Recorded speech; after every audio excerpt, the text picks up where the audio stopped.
Okay, so let's get right into it. There's a face you see pretty much everywhere on the planet, Che Guevara, right? He's this huge symbol, a total icon, but the real story, the story of the man himself, well, that's a whole lot more complicated and way more controversial than you might think. I mean, you've definitely seen this picture. It's on t-shirts, posters, walls, you name it. That photo, Guerrillero Heroico, it's become this global brand for rebellion. But it's so famous that it's almost like the image has completely detached from the actual person it's of. And that's really what we're going to dig into.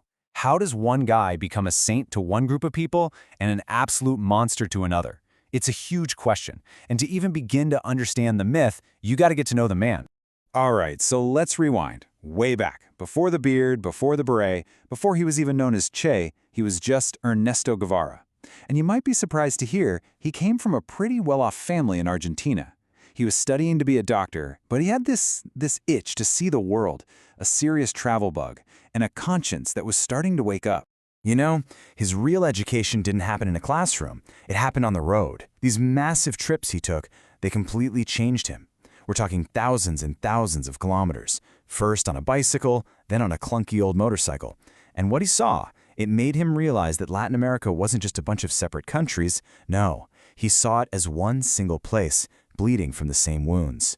And that experience it rocked his world. He's seeing exploited miners, starving families, the kind of poverty you can't just read about. And this quote from him, it's everything. It's the moment he decides being a doctor isn't enough. It's like he realized, I can't fix this one patient at a time with a stethoscope. He believed the whole system was sick, and that it needed a much more radical kind of surgery. If there was one final nail in the coffin for the old Ernesto, this was it. He ends up in Guatemala, right when its democratically elected government gets toppled in a CIA-backed coup. For him, that was it. That was all the proof he needed. The US was the big bad wolf, an imperialist power that would stomp out anyone who tried to change things. After that, there was no turning back. So, where does a newly radicalized doctor go? Well, his path leads him to Mexico, and that's where he meets Fidel Castro. He's instantly drawn to this guy and his plan, this incredibly bold, almost crazy idea to sail to Cuba and overthrow the dictator, Batista. Guevara, the doctor, signs on as the group's medic. And let me tell you, the beginning was an absolute catastrophe, a total disaster. They land, they get ambushed, and almost everyone is killed. Only a handful of guys survive.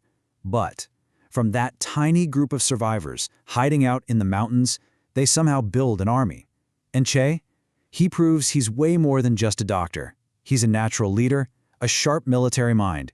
He's teaching people to read, building makeshift weapons factories, and eventually he leads the charge on the city of Santa Clara. That battle, it was the key. It was the win that sent the dictator packing. Okay, but here's where things get really complex.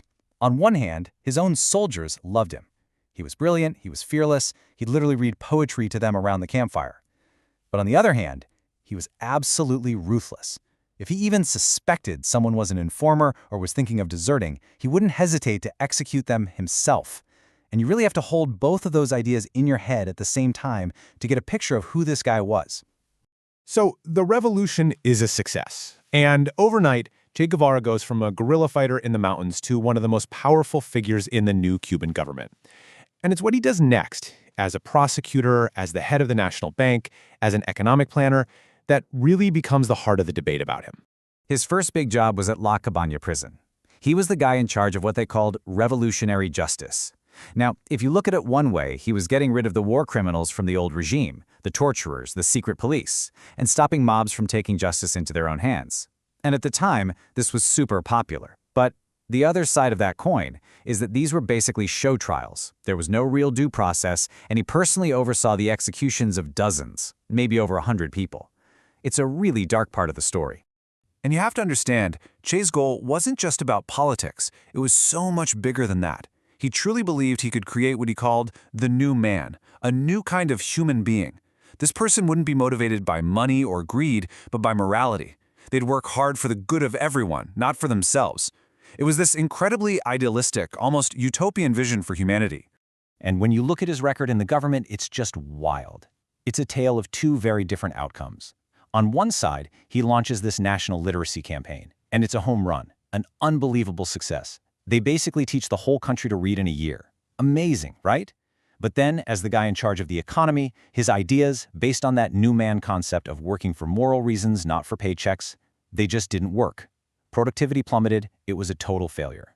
So after a few years of this, Che gets restless. He's not a fan of being a bureaucrat, sitting behind a desk. He's also not thrilled with how close Cuba is getting to the Soviet Union. For him, the revolution in Cuba was just the first step. He believed it had to spread, like a wildfire, across the whole world. So he just disappears. He drops out of public view to go back to what he knew best, being a guerrilla.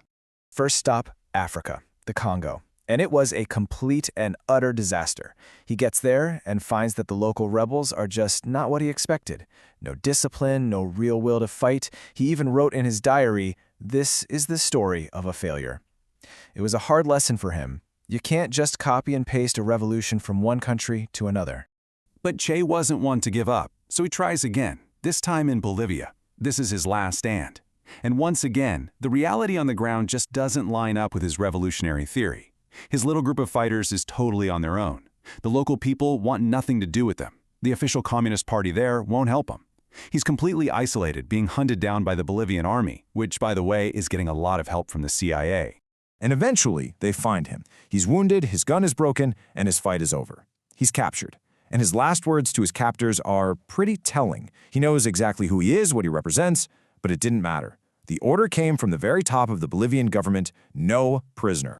They executed him the very next day, and in a strange way, his death was what really cemented his legend. It's the moment the man dies and the myth is truly born. And that myth, that legacy, it's just as divisive, just as controversial today as it ever was. And really, there's no in-between when it comes to Che. For millions of people, he is the ultimate symbol of rebellion. He's a martyr who fought for the poor and stood up to empires. He's an inspiration. But for millions of others, he's a monster. A cold-blooded executioner who helped build a totalitarian state and had no problem using violence to get his way. People see him as one or the other, and there's not a lot of room for gray. Which brings us to the biggest irony of all, doesn't it? This guy, who was a die-hard anti-capitalist, who hated materialism, his face has become one of the most commercialized images on the planet, a brand. The ultimate symbol of rebellion is now for sale on a t-shirt, completely disconnected from the man's actual, often brutal, political ideas. So, who was he? A hero? A villain? An idealist? An executioner? The thing is, he was probably all of those things at once. And the reason we still argue about him, the reason his image is still so powerful, is because the battle he was fighting over poverty, injustice, and what it takes to change the world, well, that battle is far from over.